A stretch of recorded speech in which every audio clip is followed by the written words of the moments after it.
वही जो है वो शिल्पवृत्ति से काम चला सके। सीना पुणा कर करके, सीना पुणा माने सिलाई करके के कोई मशीन ला करके कपड़ा सिलाई का काम किया और 2 पैसा कमा लिया, या किसी 22 भाई के, या एक प्रकार से समझो कि गोठ का काम है।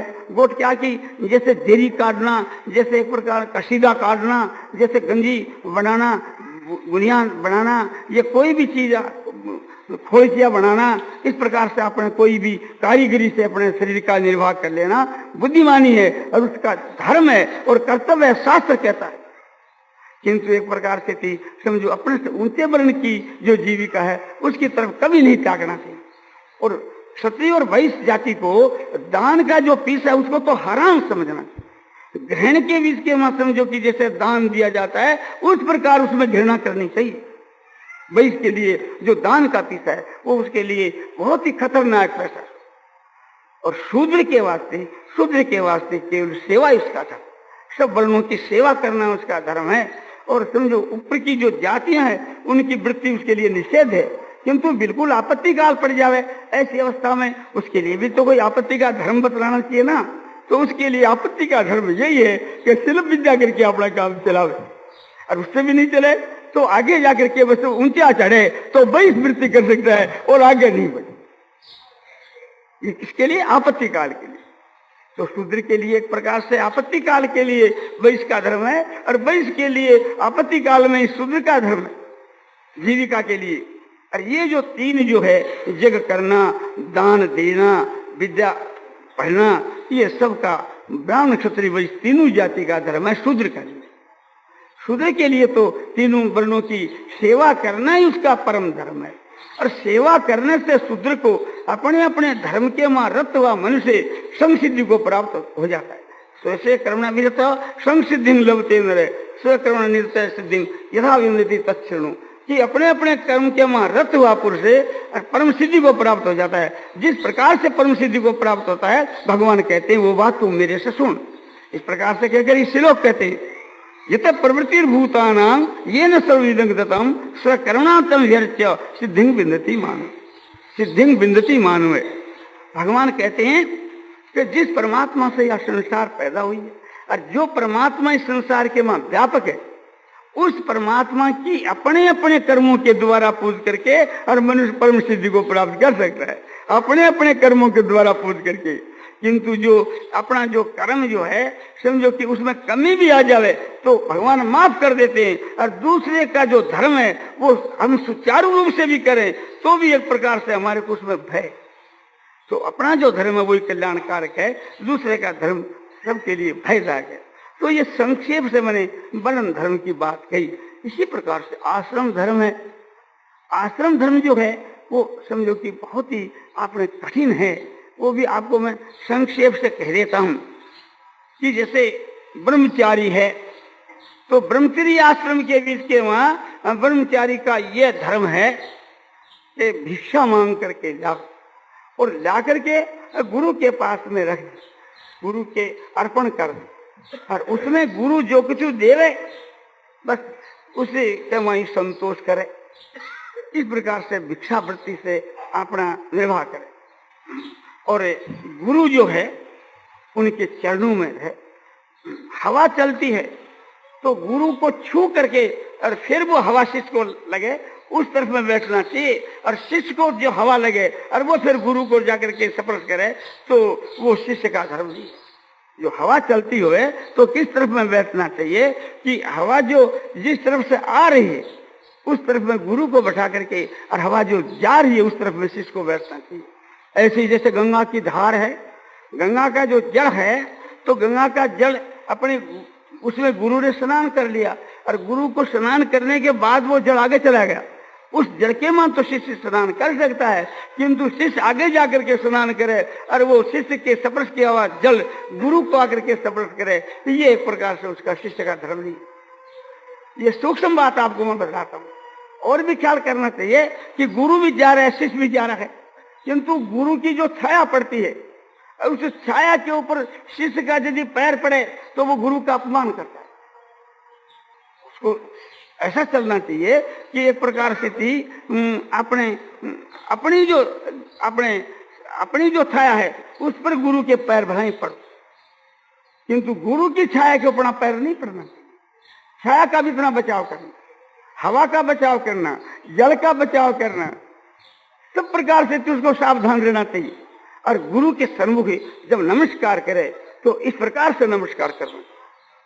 इस प्रकार से क्या कि नीचे तो बावां हाथ है और ऊपर दायां हाथ है, क्योंकि दायां हाथ पवित्र है, इस वास्ते दायां हाथ ऐसा रहना चाहिए। और गुरु के जो दोनों चरण है वो हमारे हाथों में आने चाहिए, माने बाएं हाथ में बावां चरण और दाहिने हाथ में दायां, क्योंकि हमारा जो बायां हाथ है गुरु के दाएं चरण के नहीं लगाना चाहिए। इसलिए इस प्रकार से उनको नमस्कार करना चाहिए गुरु को। और कैसे इसे लेकर के मस्तक से नमस्कार करना, दोनों हाथों में चरण रख करके क्या मस्तक से ये प्रणाम करने की विधि हमारे शास्त्रों के वहां बतलाई।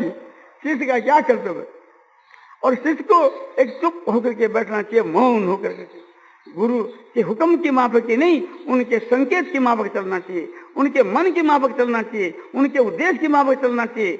जो ऐसा जो शिष्य है वही वास्तव में शिष्य है, जो अपने गुरु के हुक्म की माफक तो चलता ही है, उससे भी वो श्रेष्ठ है। जो संकेत की माफक चलता है उससे भी वो श्रेष्ठ है, जो उनके मन की माफक है और उनके उद्देश्य की माफक है। ये उसका शिष्य का काम। और समझो कि ब्रह्मचारी को कभी मुंह नहीं देखना चाहिए, दर्पण के मां मुंह नहीं देखना चाहिए। ब्रह्मचारी को अपना कभी तेल नहीं लगाना चाहिए, या तो जटाई रखनी चाहिए या छोड़ कर्म भी कराना। और समझो छत्ता कभी नहीं लगाना, पैरों के मां जूती नहीं पहननी, क्योंकि उसको तो ब्रह्मचारी को तो एक योग पुरुष बनना है ना। तो इस प्रकार से अपने ब्रह्मचर्य व्रत का पालन करना चाहिए कि जो मनु जी ने अपने दूसरे अध्याय में सब बातें लिखी है, ब्रह्मचारी के लिए किस प्रकार से अपना जीवन बिताना चाहिए, उसको अपना जप करना चाहिए, तप करना चाहिए, उसको संयम से रहना चाहिए, मन और इंद्रियों को बस में करके रहना चाहिए। और बालक के लिए कि माता पिता और आचार्य जो है ये तीनों जब तक जीते हैं तब तक उनको दूसरे धर्म के पालन की कोई आवश्यकता नहीं। इन तीनों की सेवा करना परम धर्म है और बाकी सब उपधर्म। यदि कोई दूसरे धर्म का पालन भी करे तो माता पिता के हुक्म से और उनके हित के लिए करे, अपने लिए नहीं करे। बताया गया है कि माता जो है ये पृथ्वी है, पिता जो है अंतरिक्ष है और गुरु जो है सो देवलोक है। जो माता पिता और गुरु तीनों को सेवा करके खुश कर लेता है वो तीनों लोगों को जीत लेता है, उसके द्वारा तीनों लोग जीते गए हैं। माता जो है वो दाक्षायणी नगरी है, गुरु जो है अपने जो पिता जो है वे अपने पिता जो है गार पतंगनी है और गुरु जो है वो आवानी है। जो इन तीनों की सेवा करता है, उन्होंने तीनों अग्नियों की सेवा कर ली, तीनों लोगों की सेवा कर ली, उन्होंने तीनों अग्नियों को जीत लिया, तीनों लोगों को जीत लिया, उसने सब कुछ अपने धर्म का पालन किया। इन तीनों की सेवा ही उनका लिए परम धर्म। ये बालकों के ब्रह्मचारियों के धर्म बड़े संक्षेप से मैंने बतलाए हैं। और सामान्य जो धर्म है वो सबके लिए क्षमा दमोस्ते शोच इंद्रिय निग्रह धीर विद्या सत्य में करो दो 10 कम धर्म लक्षण। ये सामान्य जो धर्म है ये समझो कि आपने 6ठे अध्याय के बीच के बाद जहाँ एक साधुओं के धर्म आए हैं वहां आए। तो साधुओं के लिए तो ये स्वाभाविक होना चाहिए और दूसरों के लिए ये पालनीय है, पालन करने चाहिए। जैसे गीता के बीच में ब्राह्मणों के मन तो स्वाभाविक ही होने चाहिए, समुद्रम तपस्वतन शांति राजवेश है ज्ञान विज्ञान वास्तिकम ब्रह्म कर्म स्वभावजम। ब्राह्मणों में तो स्वाभाविक होना चाहिए और दूसरों के बीच के माँ समझो कि ये उनके लिए साधन है, उनके लिए ये अपने में लाने की कोशिश कर रही थी। तो इसी प्रकार से थी ये संक्षेप से आपको ब्रह्मचारी के धर्म की बात कही। अब गृहस्थियों की तो धर्म बड़ा विस्तार है, तो भी संक्षेप से आपको बता दूं। अपने गृहस्थियों का यह धर्म है कि अपने घर के ऊपर कोई अतिथि आ जाए, कोई अभ्यागत आ जाए तो उसको दे करके फिर भोजन करना चाहिए। मनु में तो ये बतला है कि अपने सामान्य जाति वाला अपने घर के ऊपर अतिथि और अभ्यागत हो सकता है और अपने से ऊंची जाति वाला हो सकता है, अपने से नीची जाति वाला नहीं हो सकता। ब्राह्मण क्षत्रिय वैश्य के यहाँ चंडाल जो है, शूद्र जो है, ये एक प्रकार से थी अतिथि या ये एक प्रकार से थी भिक्षु, ऐसा नहीं हो सकते। ये निषेध है, शास्त्र के वहां निषेध है।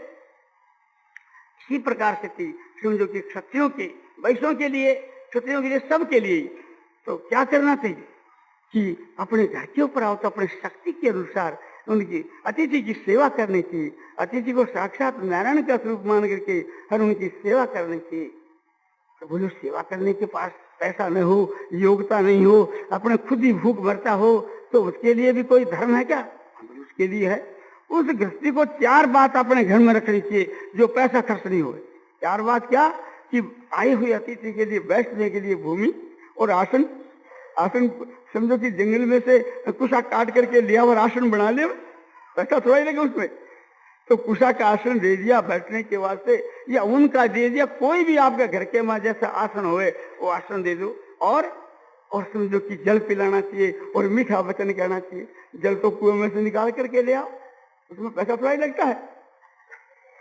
और वचन जब भगवान आपको जीवा दीजिए तो दरिद्रता क्यों? तो ये 4 चीज जो है तो हर एक गृहस्थी के घर के मां रहनी चाहिए।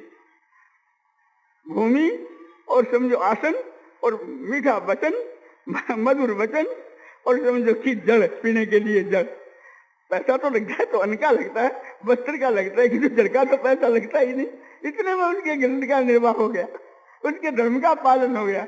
हमारा धर्म ऐसा है, हमारा सनातन धर्म क्या गरीब से गरीब आदमी उसका पालन कर सकता है। हमारा ऐसा धर्म नहीं कि उसको पैसे वाले ही पालन सके। पैसे वाले यदि पालन कर सकते तो गरीब तो बेचारे मर जाए। तो हम क्या पता कि भगवान ने क्या धर्म बनाया? हम गरीबों के लिए नहीं बनाया, पैसे वालों के लिए बनाया तो नहीं, गरीबों के लिए, धनियों के लिए, सबके लिए वो धर्म ऐसा भगवान ने बनाया। और हमारा गृहस्थ का अपना क्या धर्म है कि समझो कि जैसे स्त्रियां हैं तो स्त्रियों का यह कर्तव्य है कि अपने घर के मां जो बड़ी स्त्रियां हैं, जो बड़ी है, पद में बड़ी है या अवस्था में बड़ी है या एक से अपने वर्ण में बड़ी है स्त्रियां, तो वो स्त्रियां जो स्त्रियां तो अपने सत्कार करें किसी भी प्रकार से, अपने जो बड़ी हुए। और यह खोज करनी चाहिए कि अपने से किसी प्रकार से बड़ी हो तो हम उसकी सेवा करें तो हमारा कल्याण हो। तो एक प्रकार से थी उसके चरणों में नमस्कार करना, उनकी सेवा करना, उनकी आज्ञा का पालन करना, ये मात्र स्त्री का कर्तव्य है। बहू का तो ये कर्तव्य है कि अपनी जो सास है वो अपने माता के समान, वो अपने माता से भी बढ़ करके माता, धर्म की माता है। अपने जन्म देने वाली माँ है वो तो पाप की माँ है, और अपने सास जो है अपने पति की जो माँ है वो अपने धर्म की माँ है। इस प्रकार से उसको समझे। और सास का यह कर्तव्य है कि वो अपनी बहू जो है वो अपने धर्म की बेटी है, अपने जो पैदा की है वो तो पाप की बेटी है, और जिसे जो अपने घर में आई है वो अपने धर्म की लड़की। यदि समझो कि अपने लड़की की अपनी बहू की लड़ाई हो जा, बेमनस्ता हो जा, तो उस जगह माता का कर्तव्य है कि अपने बहू की पक्ष करे, अपने लड़की की पक्ष नहीं करे। जो लड़की की पक्ष करती है समझो को गिर जाती है, वो अपने बहू की दृष्टि से गिर जाती है। आगे जाकर के वो बहू, जिस दिन उस बहू का चलन होगा उसका वो बदला चुकावेगी, कई गुना अधिक उसको दंड देगी। एक प्रकार से उसके हृदय के में वो बात जम जाएगी। तो इस वास्ते सासू को यह चाहिए कि अपनी पुत्री से भी बढ़ करके अपनी बहू के साथ में व्यवहार करे और दया करनी चाहिए। वो अपने माता पिता को छोड़ करके तुम्हारी दासी होकर के तुम्हारे यहाँ समझो कि आकर के रही है, और उसको तुम दुदकारोगी, उसकी खबर नहीं लोगी तो कौन खबर लेगा?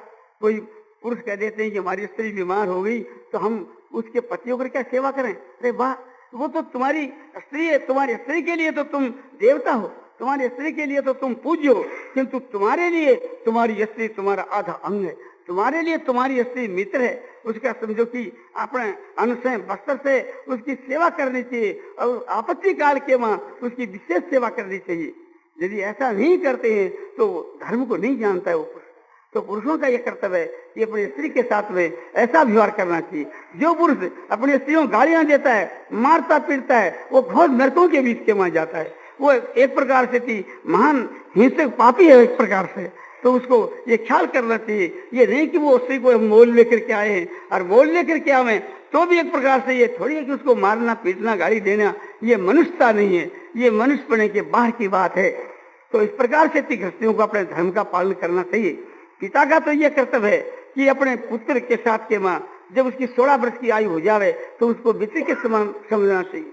नीति है, शास्त्र है, लालियत 5 वर्षानि 10 वर्षानि ताड़येत्, लालियत 5 वर्षानि 10 वर्षानि ताड़येत्, प्राप्तेषु 16 वर्षे पुत्र मित्र समाचरेत्। 5 वर्ष तक तो उसका लाड करे, और उसके 5 के बाद और 10 वर्ष तक उसको शिक्षा देवे, ताड़ना करे, उसको बार बार एक प्रकार से चिताता रहे। और 15 के बाद जब 16 वर्ष की उम्र हो जावे तो मित्र के समान उससे सलाह करके अपने घर का काम करे। और पुत्र का ये है कि जैसे मातृदेव हो, पितृदेव हो, आचार्य देव हो, उसका ये कर्तव्य है कि माता को, पिता को, आचार्य को तू देवता के समान मानने वाला बन। ये तो शास्त्रों की आज्ञा है, ये मनु जी की आज्ञा है, ये जो कि तैत्तिरीय उपनिषद का ये कथन है, और भी हमारे सब शास्त्रों का ये कथन है। पुरुष जो है केवल माता पिता की सेवा से परम गति को प्राप्त हो जाता है। जैसे मूक चंडाल अपने माता पिता की सेवा करके भगवान के परम धाम को चला गया। ये कथा एक प्रकार से नरोत्तम ब्राह्मण के अपने आख्यान के बीच के वहाँ पद्म पुराण में आती है। इसी प्रकार से पति की सेवा करके समझो कि शुभा नाम की स्त्री जो है सो परम गति को प्राप्त हो गई है। ये कथा भी उसी पुराण के बीच के वहाँ पद्म पुराण में आती है। समझो कि आपने शुक्ला जो है कर्कल वैश्य की स्त्री इस पातिव्रत धर्म को पालन करके और पति के सहित आपने उत्तम गति को चली गई है। ब्रह्मा विष्णु महेश उसके घर के ऊपर एक प्रकार से उस पतिव्रता के प्रताप से वहां करके दर्शन दिए हैं। तो आप सोचो कि कितना उसका प्रभाव है। ये शांडिली जो है कोढ़ी की स्त्री पातिव्रत धर्म को पालन करके कोढ़ी पति के सहित उत्तम गति को चली गई है। अनुसुया जो कि अत्रि ऋषि की स्त्री थी, जिसके ब्रह्मा विष्णु महेश ने अंश से अवतार लिया है एक पातिव्रत धर्म के प्रभाव से। तो पातिव्रत धर्म स्त्री के लिए ऐसा है कि उसके लिए और कोई भी कुछ भी चीज नहीं है। इसी प्रकार से थी बालकों के लिए माता पिता की सेवा के समान कोई दूसरा धर्म नहीं है। गुरु की सेवा के समान शिष्य के लिए कोई दूसरा धर्म नहीं है। तो इस प्रकार से थी हमारे ग्रस्तों के बहुत से ऐसे धर्म बतलाए हैं। ये उसका बड़ा विस्तार आपको देखना हो तो मनु की 4थे अध्याय के वहाँ आप देख सकते हैं। और इसी प्रकार से थी समझो कि वानप्रस्थ का धर्म, वानप्रस्थ का जो धर्म है बड़ा कठिन धर्म है। उस धर्म को तो हम इस समय में पालन करना हमारे लिए बहुत ही कठिन। वानप्रस्थ आश्रम का जो धर्म है वो बड़ा भारी तप है। उसके बीच के वहाँ मन और इंद्रियों को एकदम वश में करना चाहिए। और किस प्रकार से कि जब आपने वर्षा ऋतु होती है तो वर्षा ऋतु के बीच के वहाँ समझो कि गीला कपड़ा से या चौड़े बैठ करके पहाड़ की चोटी के बैठ करके और अपने वर्षा ने मस्तक पर सनी चाहिए प्रसन्नता के साथ के बीच में। और ग्रीष्म काल के बीच के वहाँ समझो दोपहर के समय जब खूब कड़ी धूप पड़ती है उस समय में मैदान के वहाँ बैठे और 4 तरफ आग जलावे और ऊपर से सूर्य की तप, इस प्रकार पंचाग्नि तप करे। और समझो कि जिस समय के बीच के वहाँ शीतकाल आ जावे तो शीतकाल के बीच के वहाँ समझो कि जल के वहाँ अपने है या गीला कपड़ा पहन करके के तो रहे शीतकाल के बीच के वहाँ।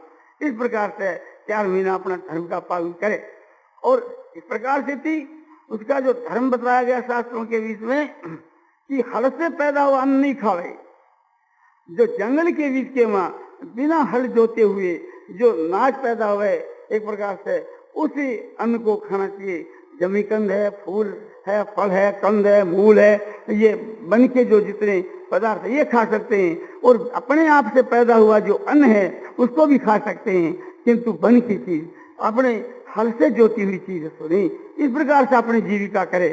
और नित्यकर्म उसके लिए जैसे आपने गृहस्थी के लिए बताया गया है अग्निहोत्र करना। और समझो कि जिस प्रकार से थे आपने गृहस्थियों के लिए बताया उससे भी और अधिक आपने वानप्रस्थ आश्रम के वहां बताया गया। उनके काम ही क्या है? तप करना, जप करना, यही इसी वास्ते उसका नाम तपस्वी है। वो आश्रम एक प्रकार से वानप्रस्थ जो है वो तपस्वियों का आश्रम है। समझो पूर्व के जमाने में ऋषि लोग वन में क्या करते थे, तो स्त्रियां भी साथ में रह सकती है, अकेला भी वो कर सकता है। जब वो 50 वर्ष की उम्र हो जावे, ये बताया कि 25 वर्ष की उम्र तक ब्रह्मचर्य का पालन करना चाहिए और 50 वर्ष की उम्र तक गृहस्थ में रह करके गृहस्थ का पालन करना चाहिए। 50 वर्ष के बाद वानप्रस्थ आश्रम का पालन करना चाहिए और वानप्रस्थ आश्रम के बीच के वहाँ अकेला जा सकता है। और स्त्री चाहे कि मैं भी आपके साथ में रहना चाहती हूँ तो वो स्त्री भी साथ में रह सकती है। और वो स्त्री यदि अपने पुत्रों के साथ में रहना चाहे तो उसकी इच्छा पुत्रों के साथ में रह सकती है और अपने साथ में रहना चाहे तो अपने साथ में रह सकती है। किंतु स्त्री पुरुष को दोनों को ब्रह्मचर्य व्रत का पालन करना चाहिए। रात्रि में सोए तो बीच में कोई चीज रख करके सोना चाहिए जिससे स्पर्श भी नहीं हो एक दूसरे का। और इस प्रकार से भाव रखना चाहिए कि एक प्रकार से जैसे मैंने त्याग कर दिया, कहना नहीं चाहिए किंतु मातृभाव उसको और उसको अपने भाई बहन के समान या जैसा ये आप समझ लो कि एक ब्रह्मचर्य का पालन करना चाहिए, उनकी मानसिक वृत्ति भी खराब नहीं होनी चाहिए। इस प्रकार से कि अपने बाण प्रशासन की अपने बात आती है तो बड़ी कठिन बात है। और संन्यास आश्रम की बात तो समझो मैं आपको क्या कहूँ, वो तो सन्यासी महात्मा लोग ही कहें तो अच्छी बात है, फिर भी आप मेरे से कहो तो थोड़ी बहुत मैं कह देता हूँ कि जैसे आजकल के इस समय के बीच के माँ कलयुग आवेगा, ऐसा समझ करके के संन्यास आश्रम के लिए समझो कि आपने समृद्धियाँ जो है उसमें तो थोड़ा ऐसा भी कह दिया कि भाई एक उस समय के बीच के माँ ये संन्यास आश्रम को मना किया कि भाई संन्यासी बहुत भारी वैराग हो तो नहीं तो नहीं लेना चाहिए, मना। अच्छा जब लेवे तो उसके बीच के माँ ब्राह्मण ही तो ले सकता है, संन्यास लेने का अधिकार ब्राह्मण का ही है। उसके फिर समझो कि ये भेद है, एक तो जैसे दंडी स्वामी होते हैं और एक ऐसा समझो कि दंड का त्याग कर देते हैं, एक तो परमहंस होते हैं और एक हंस होते हैं। परमहंस तो उसको कहते हैं कि कोई प्रकार का वस्त्र नहीं दे, कोई भी प्रकार का संग्रह नहीं करे, कुछ भी कोई चीज तो नहीं रखे और केवल मात्र समझो कि एक प्रकार से कोई खवा दे तो खा ले, न खिला दे तो भूखा ही रहे। अजगर वृत्ति से आपने निर्वाह करे, अजगर एक प्रकार से वो भी कुछ परिश्रम कर लेता है, फिर वो तो बिल्कुल ही परिश्रम नहीं करे। जो परमहंस है कोई प्रकार की क्रिया नहीं करे, तो एक प्रकार से कोई इसको चाहे खिला दो पिला दो, न खिलाओ न पिलाओ। और जो हंस हैं वे एक प्रकार से कोटिन जो है कथा जो है इसको धारण कर सकते हैं, माने बहुत ही कम एक प्रकार से धारण कर सकते हैं। ये ब्राह्मणों के लिए उच्च कोटि का संन्यास है और क्षत्रिय जो है उसके लिए संन्यास नहीं, वैश्य के लिए संन्यास नहीं। यदि क्षत्रिय की इच्छा हो जाए संन्यास लेने की तो एक प्रकार से अपना पैर नहीं पूजावे। क्षत्रिय यदि सन्यासी होए तो बहुत जगह संन्यास उसके लिए है, ये विचरता ही रहे, एक प्रकार से एक जगह झोपड़ी बांध करके नहीं रहे, एक जगह तो अपने आज कल काल कहीं और चौमासे के बीच के प्रत्येक सन्यासी के लिए 4 महीना एक जगह रह सकता है और 8 महीना घूमता ही रहे। आज यहाँ कल यहाँ शहर के माँ 3 दिन, बड़े शहर में छोटे गांव के माँ 1 दिन का जितना ही बात करे और समझो कि रात्रि के समय बात करे, दिन के बीच के माँ अपने दीक्षा करें और जो कुछ अपना सन्यासी का धर्म बताया वो करें। तो सन्यासी के वास्ते दीक्षा का जो है विधान है वो भी बड़ा कड़ा है।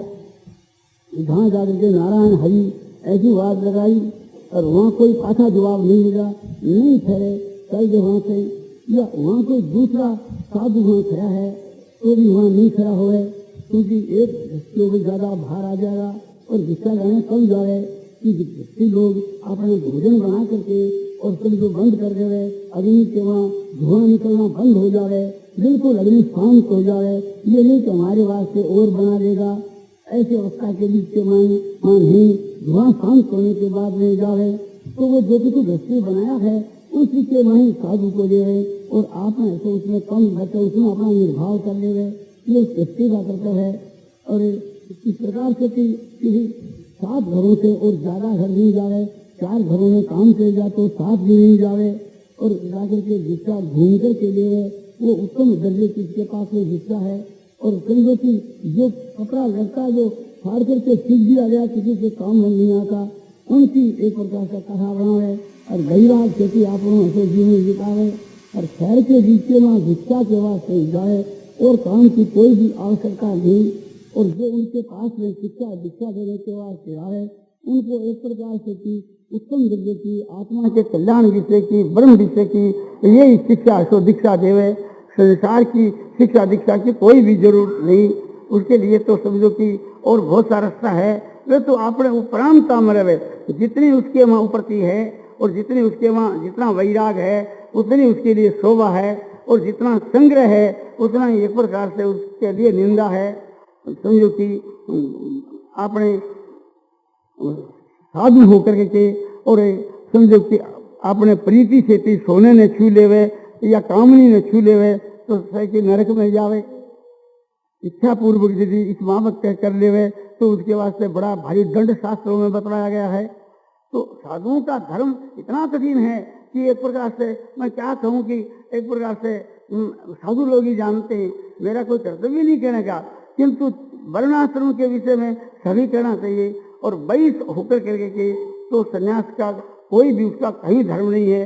और यदि बहुत ज्यादा इच्छा हो जाए तो उसके लिए ये बतलाया है कि वो कुटी कर संन्यास कर सके, एक कुटी बनाकर के वन के बीच के मां रहे, और वो अपना जो कुल का जो आदमी है, अपना जो पुत्र पोता घरवाला जो है, उनकी भेजी हुई भिक्षा खावे, बाजार की नहीं खावे, दुनिया की भिक्षा ऐसो नहीं ग्रहण करे, केवल मात्र अपने वो भिक्षा वो ही ग्रहण करे।